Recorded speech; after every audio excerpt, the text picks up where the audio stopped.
Hii ni katika utekelezaji wa maono ya Mheshimiwa Rais Dr. Samia Suluhu Hassan ya kuhakikisha kwamba tunakuwa na miundombinu mizuri rafiki kwa ajili ya uchumi wa nchi yetu, maendeleo ya watu, na pia vile vile si tu nchi yetu, ukitazama ni Afrika kwa ujumla, kwa sababu tuna nchi nyingi Afrika ambazo zinategemea Tanzania. Kwa hivyo mara ya mwisho kuwa na kitu cha namna hii, yani master plan, ni 2014. Sasa toka wakati huo, hiyo 2014 ndio imezaa barabara tulizonazo. Unaona leo tuna barabara kadhaa, tuna reli, tuna hii miradi ya bandari. Yote imezaliwa na ile master plan ambayo ilitengenezwa huko nyuma. Ile master plan imepitwa na wakati. Tunawashukuru wenzetu wa Korea kupitia KOICA, wamekuja na mpango huu wa kuwa na master plan mpya. Master plan hii itatuongoza vyema, na mnafahamu, na mimi nimefurahi sana na nawapongeza wataalamu wangu kwa mazungumzo na Koreans, kwa sababu wa Korea wako hatua nzuri sana kwenye upande wa miundombinu. Wana expressways za kila mahala, mtu anaweza kukaa umbali wa kilomita 400, lakini akawa anatoka na kwenda na anakurudi bila matatizo yoyote.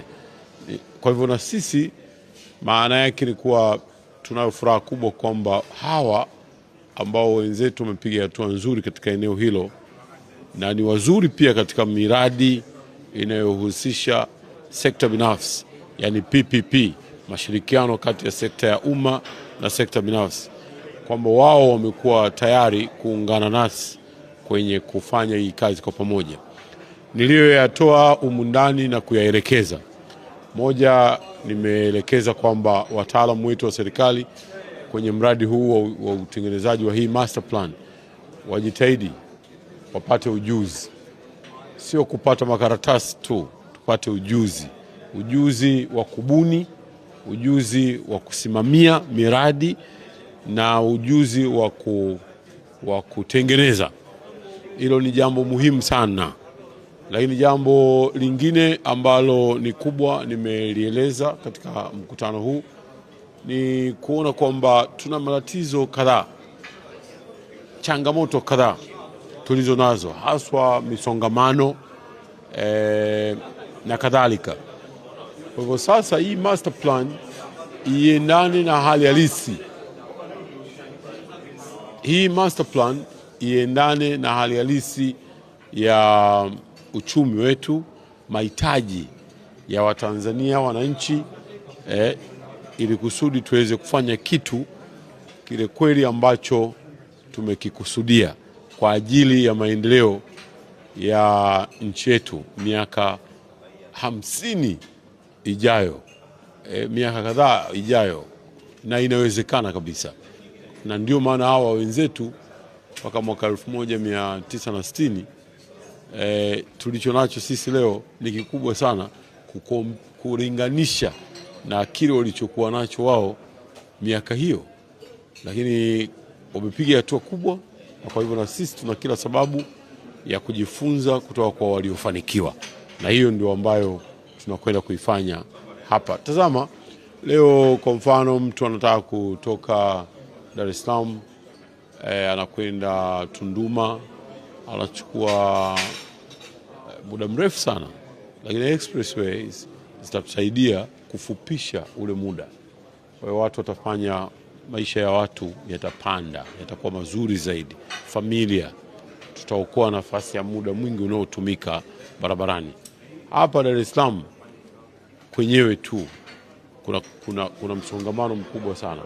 Kwa hivyo wataalamu wetu wanakaa na wataalamu hawa kujadili majambo haya.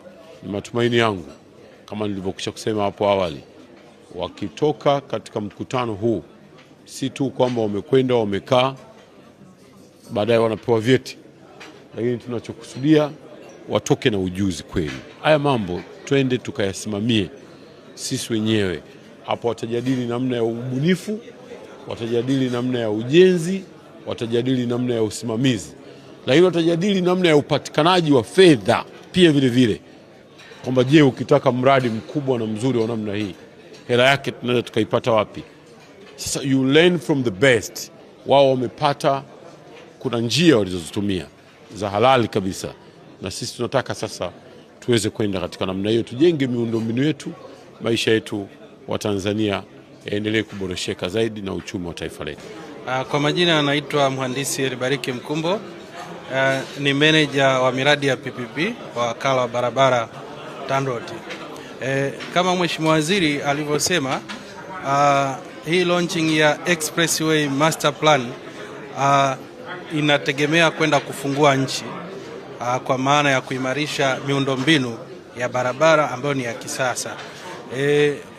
Kama mnavyoelewa, dira yetu ya taifa ya 2050 inahitaji Tanzania iwe nchi ya uchumi wa kati wa juu. Sasa ili kufikia uchumi wa kati wa juu, ni lazima uwe na miundombinu ambayo ni bora, miundombinu ya kisasa.